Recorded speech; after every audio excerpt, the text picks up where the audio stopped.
we are here today to do Psalm 144.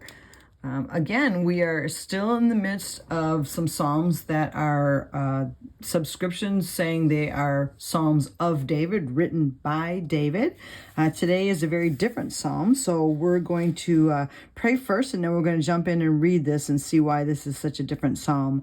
We're going to look at Psalm 119, verse 73. Your hands made me and formed me. Give me understanding to learn your commands.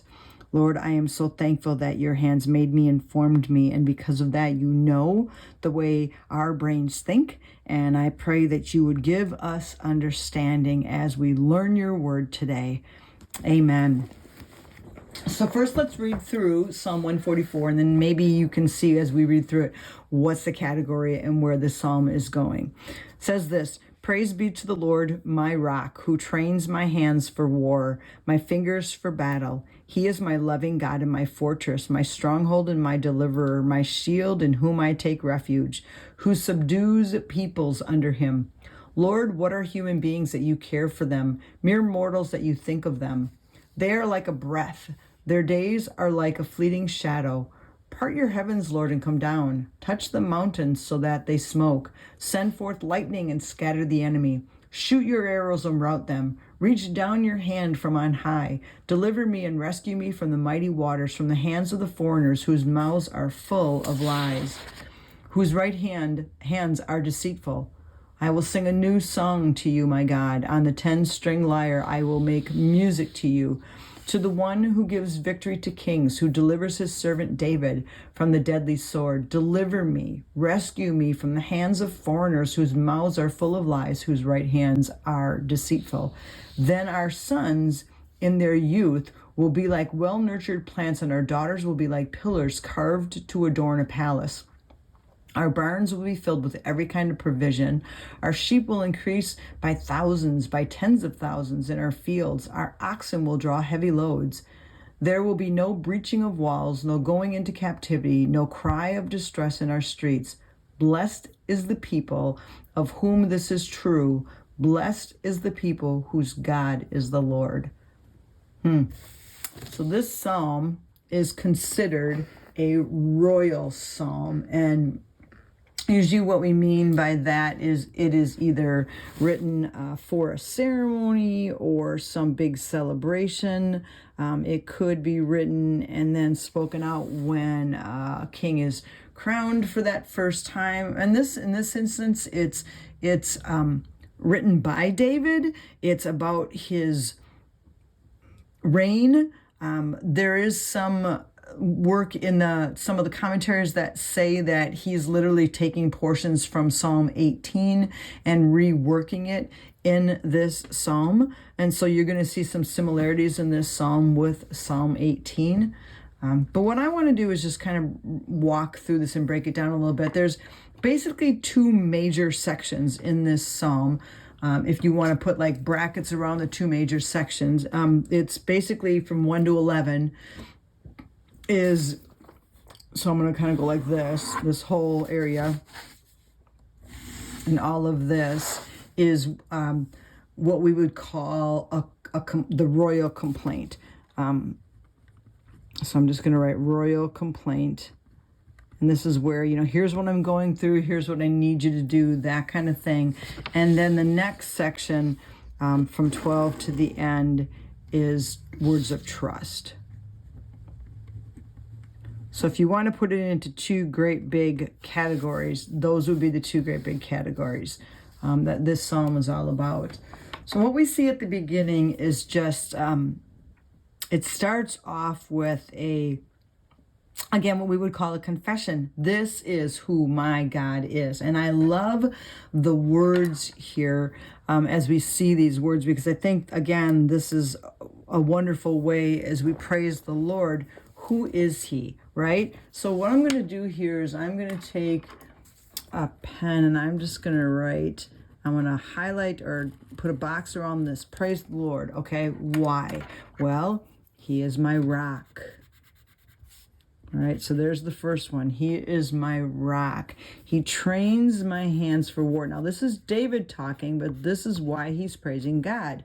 He's saying he is my rock. He trains my hands for war and my fingers for battle. He is my loving God. So there's another who God is. He is my fortress, my stronghold, my deliverer, my shield, in whom I take refuge. So he's running to the Lord and taking refuge in God. And then he says, this God subdues peoples under me. So we see this great section at the beginning of just, I'm going to praise God, and this is who my God is. He is my loving God. This is my Hesed God. Okay, we're talking about a fortress and a stronghold, a place where you can go that you're going to be safe, is the way he's wording that. My shield, this is the word magen, which we've seen before in earlier Psalms. And it's sometimes it's called a buckler, which is a certain kind of shield. It's a shield that a warrior would have carried into battle for defense. When you look up that word in the dictionary, it's basically a round shield that's held on your arm or your forearm. And I always say, think Captain America.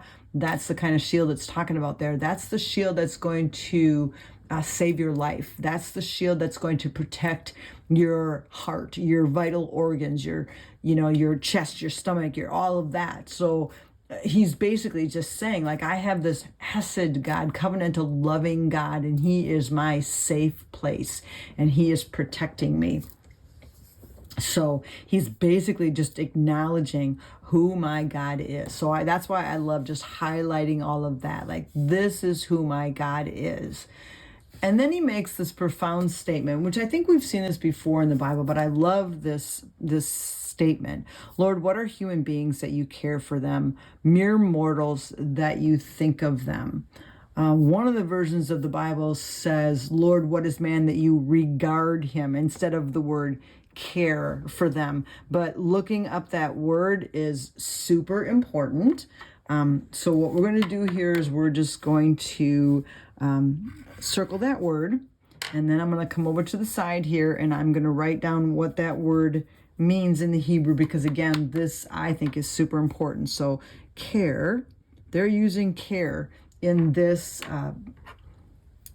version, but that word is the word 3045, which is the word yada, which we have learned means to intimately know by experience. So, Lord, what are human beings that you know them, that you intimately know them? And I think sometimes, like, even that one statement is so profound, because we have so many people that look at God as this distant God that does not know us, that doesn't know what's going on in our lives. And this, again, is that reminder that you know us intimately by experience. You know us. And so David is just bringing that to the Lord in wonder. Like, you are concerned about humanity, and that makes me be in awe of you. Like, Lord, you know us, and we're mere mortals. We're like a breath. Our days are like a fleeting shadow. I mean, he's just kind of like saying, like, there's not really much to us, and it doesn't last that long, right? It kind of reminds you of Psalm 39, verses 5-6, which says, Behold, you have made my days a few handbreadths, and my lifetime is as nothing before you.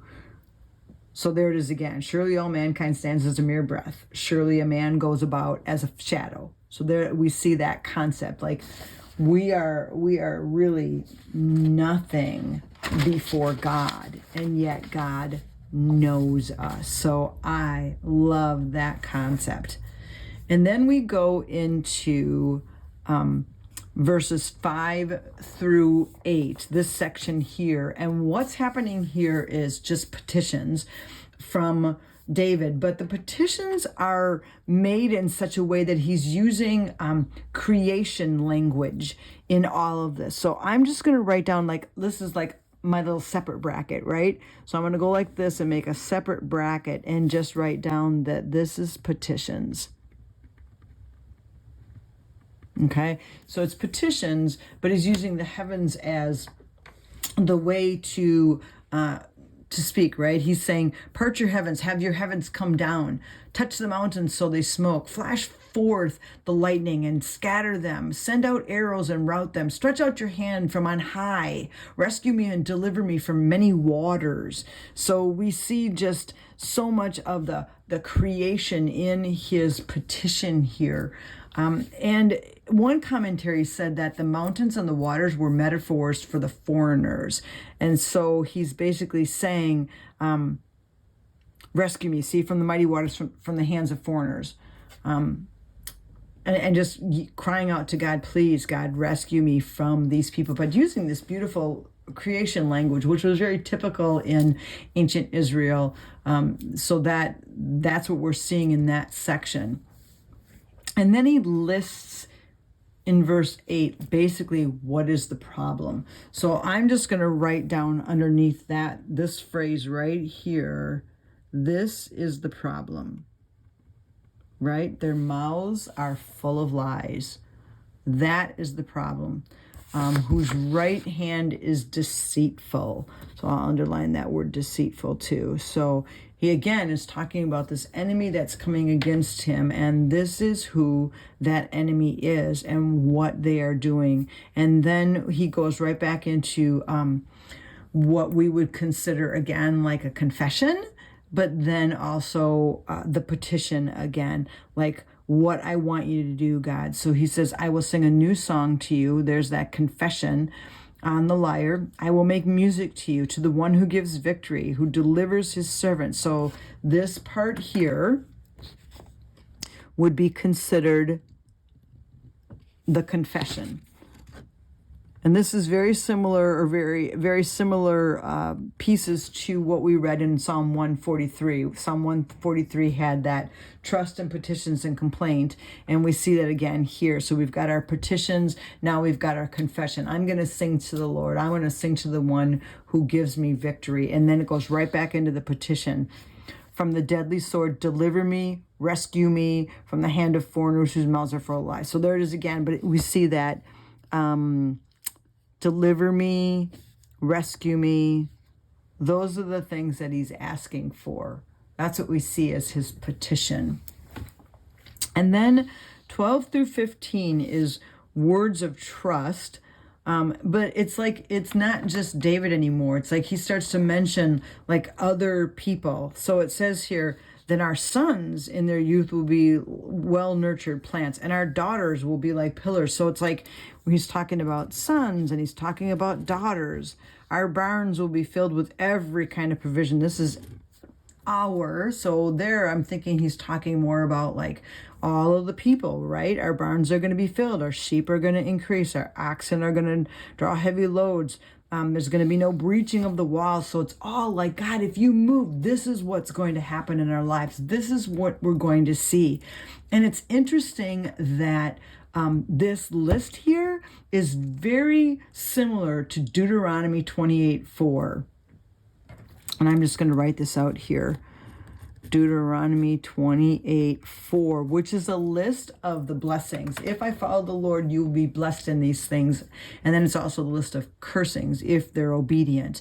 And 28:4 says this, blessed shall be the fruit of your womb, that would be your sons and the daughters, and the fruit of your ground, the fruit of your cattle, the increase of your herds, and the young of your flock. And that's exactly what's talking about here. We see that our sons and our daughters will be blessed. Our crops will be blessed, right? Our barns are going to be filled with every provision. In other words, our crops, the fruit of the ground will be blessed. And then here's our flocks, our sheep and our oxen. And so this is the blessing that he's basically saying, this is what will happen if you answer this prayer, God. These are the things that we will see happen in our lives. And this will be our way of knowing that you have answered our prayer. And then it ends with, blessed is the people of whom this is true. Blessed is the people whose God is the Lord. Just what an amazing way to end it, right? We are blessed if God is our Lord. So what a beautiful psalm of crying out to God, but also just, again, like confession of who our God is and what it looks like when God answers our prayer, what it looks like when the blessing of God is on our lives. So Lord, we come before you just thanking you again for who you are. Lord, we want to confess, speak out loud. God, you are our rock.